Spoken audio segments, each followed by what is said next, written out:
वहीं मध्य प्रदेश में उपचुनाव की तारीखों का ऐलान मंगलवार को, वोटिंग मंगलवार को और नतीजे भी मंगलवार को, यानी मंगलवार ही तय करेगा राजनीति में किसका मंगल होगा और चुनाव के बाद का राजनीतिक परिदृश्य आखिर क्या होगा। ये निर्भर करेगा कि कौन कितनी सीटें जीतता है। इस रिपोर्ट में देखिए। मंगलवार को तारीखों का ऐलान, मंगलवार को ही वोटिंग और मंगलवार को ही नतीजे। किसका होगा मंगल, किसकी बनेगी दिवाली। 28 सीटों पर होने वाले उपचुनाव की तारीखों के ऐलान के साथ चुनाव की रणभेरी बज चुकी है। योद्धा भी दोनों तरफ से तैयार है। कांग्रेस की तरफ से 24 सीटों पर स्थिति साफ है। कांग्रेस 4 सीटों पर जल्द ही उम्मीदवारों के नामों का ऐलान करेगी। बीजेपी ने उम्मीदवारों के नामों का ऐलान नहीं किया, मगर 25 सीटों पर बीजेपी के चेहरे भी तय हैं। ये वो चेहरे हैं जो कांग्रेस छोड़कर बीजेपी में शामिल हुए हैं। 3 सीटें जहां विधायकों का असामयिक निधन हुआ है, वहां बीजेपी जल्द ही नामों का ऐलान करेगी। तैयारियां दोनों तरफ से हैं, जीत के दावे दोनों तरफ से हैं। हम लोग पूरी तरह से चुनाव के लिए तैयार हैं और चुनाव के मैदान में जाएंगे। भारतीय जनता पार्टी विकास के आधार पर चुनाव लड़ रही है। कांग्रेस का चुनाव का मुद्दा क्या है?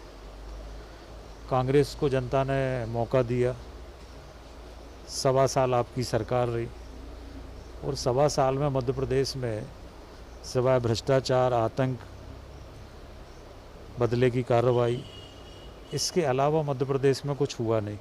हम दिवाली के लिए चुनाव नहीं लड़ रहे और एक दिन दिवाली के पटाखे नहीं फोड़ना। हम तो प्रदेश के विकास के लिए, प्रदेश को उन्नति पर ले जाने के लिए, और हम जानते हैं कि उस पटरी पर हमको तेज गति से दौड़ाने के लिए जनमत मिलेगा। हम चाहते थे जल्दी चुनाव हो ताकि परिणाम के रूप में जनता इन ताकतों को मुंह तोड़ जवाब दे सके, जिन्होंने मध्य प्रदेश में लोकतंत्र की हत्या की है, संवैधानिक मूल्यों के साथ खिलवाड़ किया है, जनादेश का अपमान किया। इन गद्दारों को प्रदेश की जनता सबक सिखाना चाहती है। मगर दावे और नतीजों में अंतर होता है। थोड़ा आंकड़ों पर भी नजर डालते हैं कि मौजूदा स्थिति में किसके लिए चुनाव थोड़ा मुश्किल है। विधानसभा की मौजूदा स्थिति यह है कि बीजेपी की 107 सीटें हैं, कांग्रेस की 88, सपा की 1 सीट, 2 बसपा की सीटें, 4 निर्दलीय और 28 सीटें खाली है। बहुमत का आंकड़ा है 116। इस हिसाब से बीजेपी को बहुमत के आंकड़े तक पहुंचने के लिए जीतनी होंगी केवल 9 सीटें, कांग्रेस को पूरी 28 सीटें। सीटों के जीतने पर ही तय होगा कि मध्य प्रदेश का अगला राजनीतिक परिदृश्य क्या रहने वाला है। बीजेपी और कांग्रेस के अलावा जो बाकी दल है, तारीखों के ऐलान के साथ ही उनकी भी सुन लीजिए। हम लोग 15 में से चुनाव 15 सीटें जीते, 15 में सरकार बना लेंगे। 28 में कैसे बन जाएगा, वही तो मैं पूछना चाह रही हूँ। अरे हम 7 में बनावे वाले थे, आप 28 की बात कर रहे हैं। हम लोग 7 थे है कि नहीं? जिसे सरकार बनाने होगी तो वो यही बोलेगा ना कि ठीक है आपकी पार्टी का सीएम रहेगा। हर सियासी दल अपने हिसाब से अनुमान लगा सकता है, सोच सकता है, इसमें बुराई नहीं है। मगर क्या दोनों ही दल चाहेंगे कि बैसाखियों के सहारे सरकार चलाए? ऐसा लगता नहीं।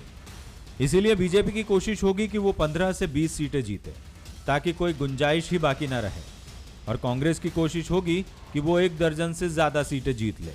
और ऐसा हुआ तो मध्य प्रदेश में 15 महीने बाद जो सियासी नजारा देखने को मिला था वो फिर नजर आ सकता है। इसीलिए कहा जा रहा है कि यह चुनाव भविष्य का है। Bureau report, Bansal.